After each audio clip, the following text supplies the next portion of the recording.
Calendar पलटने वाले हैं और हम एक ऐसी खगोलीय घटना के गवाह बनने वाले हैं जो सिर्फ आसमान का नजारा नहीं बल्कि हमारे जीवन और देश दुनिया पर भी गहरा असर डालने वाली है। हम बात कर रहे हैं साल के दूसरे और आखिरी चंद्र ग्रहण की, जो 7 सितंबर को लगने जा रहा है। ये सिर्फ एक ग्रहण नहीं बल्कि कई रहस्यों और प्रभावों को अपने साथ लेकर आ रहा है। तो चलिए इस 3 घंटे 28 मिनट के अद्भुत लेकिन शक्तिशाली खगोलीय खेल के बारे में सब कुछ जानते हैं। वैज्ञानिक बताते हैं कि चंद्र ग्रहण तब लगता है जब सूर्य और चंद्रमा के बीच हमारी पृथ्वी आ जाती है, जिससे सूर्य का प्रकाश पूरी तरह चंद्रमा तक नहीं पहुंच पाता। और 7 सितंबर को हम एक पूर्ण चंद्र ग्रहण देखने वाले हैं, जिसे ब्लड मून भी कहा जाता है, क्योंकि ग्रहण के दौरान चंद्रमा लाल रंग का दिखाई देगा। भारतीय समय अनुसार ये चंद्र ग्रहण 7 सितंबर की रात 9:58 पर शुरू होगा और 8 सितंबर की देर रात 1:26 पर इसका समापन होगा। इसका पहला स्पर्श रात 8:59 पर और अंतिम स्पर्श 2:24 पर होगा। यानी भारत में इस पूरे ग्रहण की अवधि 3 घंटे 28 मिनट की होगी। और हाँ, अगर आप इसके चरम समय का इंतजार कर रहे हैं तो वो होगा रात 11:42 पर, जब चंद्रमा अपनी पूरी लालिमा के साथ दिखेगा। ज्योतिषीय मान्यताओं के अनुसार इस ग्रहण का सूतक काल 9 घंटे पहले ही यानी 7 सितंबर को दोपहर 12:57 से शुरू हो जाएगा। सूतक काल को शुभ नहीं माना जाता है। इस दौरान भोजन करना, सोना और पूजा पाठ वर्जित होता है।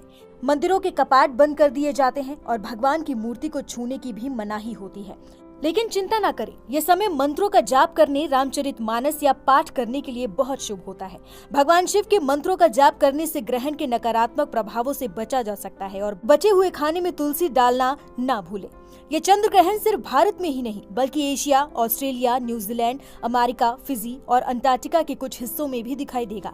ज्योतिष मनीषा कौशिक जी के अनुसार ये ग्रहण शनि की राशि कुंभ और गुरु के नक्षत्र पूर्व भाद्रपद में समाप्त होगा, जो इसे और भी खास बनाता है।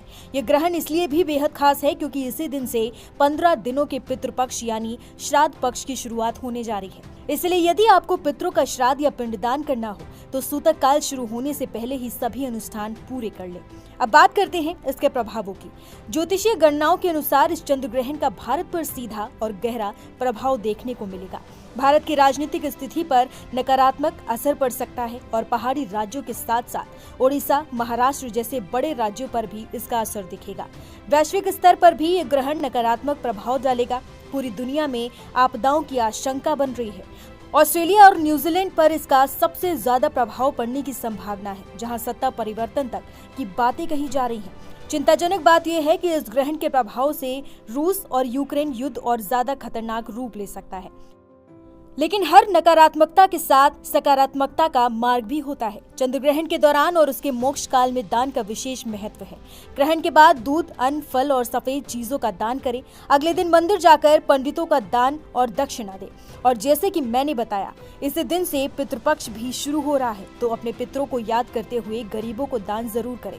यह चंद्र ग्रहण हमें प्रकृति की विशालता और ज्योतिषीय प्रभावों की गहराई को समझने का अवसर देता है। ये समय सतर्क रहने, मंत्र जाप करने और दान पुण्य के माध्यम से स्वयं को और समाज को सशक्त बनाने का है।